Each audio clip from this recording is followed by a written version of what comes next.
Once upon a time, there was a magical place called Pixieland. Fairies fluttered through the air, unicorns pranced in meadows, talking trees whispered secrets.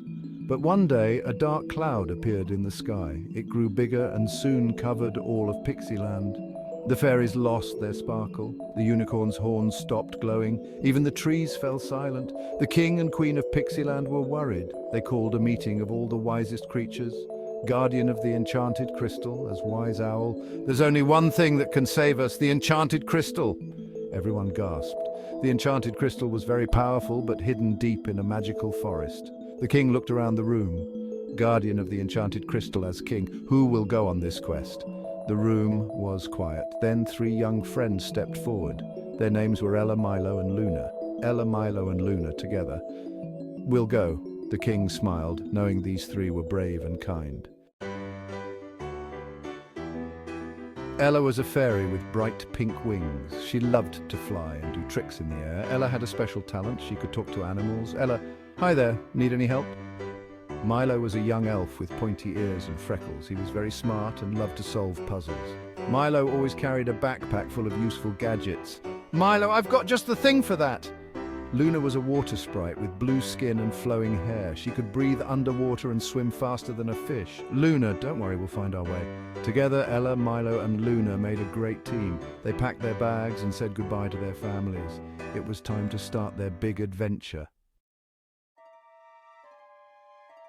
The 3 friends set off into the enchanted forest. The trees were taller than mountains. Their leaves sparkled like diamonds. Strange flowers glowed in the dark. Magical creatures peeked out from behind every bush. As they walked, they met a talking squirrel. Sprite as talking squirrel.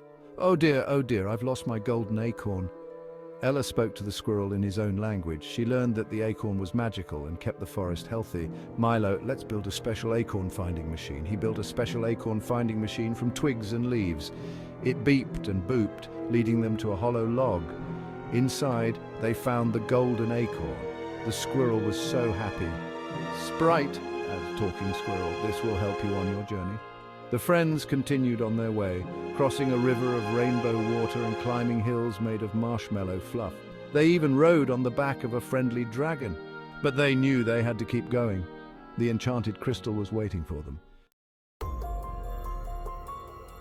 Soon the friends came to a big stone wall. It stretched as far as they could see. On the wall was a strange puzzle. "To pass this test, solve the riddle at your best," it said. Milo read the riddle out loud. "I have cities but no houses, I have mountains but no trees, I have water but no fish. What am I?" The friends thought hard. Luna looked at the magic map. A map. The answer is a map. The stone wall rumbled and shook. Then a door appeared. They had solved the puzzle. They cheered and high-fived each other, but their celebration was short-lived. On the other side of the wall was a dark, spooky cave. "Maybe we should go back," she said. But Milo and Luna encouraged her. "We can do this together," they said. Ella took a deep breath and nodded. They held hands and stepped into the cave. Inside, they faced more challenges. There were slippery rocks to climb. Bats flew around their heads, but they didn't give up. They used their talents and worked as a team. As they went deeper into the cave, things got tougher. They came to a room full of mirrors. Each mirror showed a different path.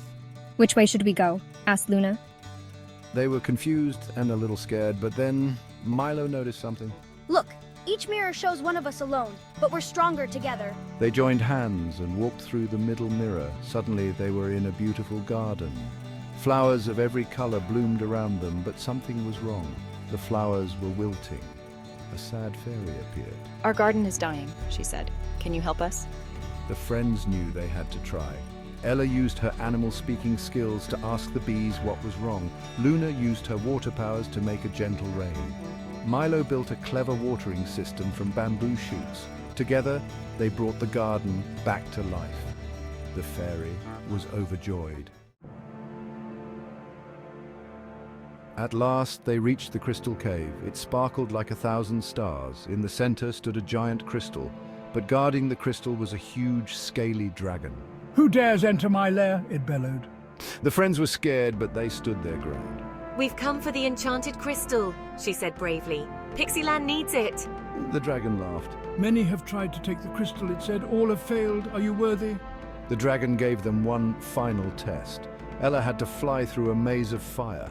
Milo had to solve a complex puzzle lock. Luna had to swim through a whirlpool. It seemed impossible, but then they remembered the fairy's key. It glowed, showing them the way. Working together, they completed each task. The dragon was impressed. You have proven yourselves worthy, it said. Take the crystal and save your land. The friends cheered. They had done it. They carefully took the enchanted crystal, knowing now that anything was possible if they believed in themselves and each other.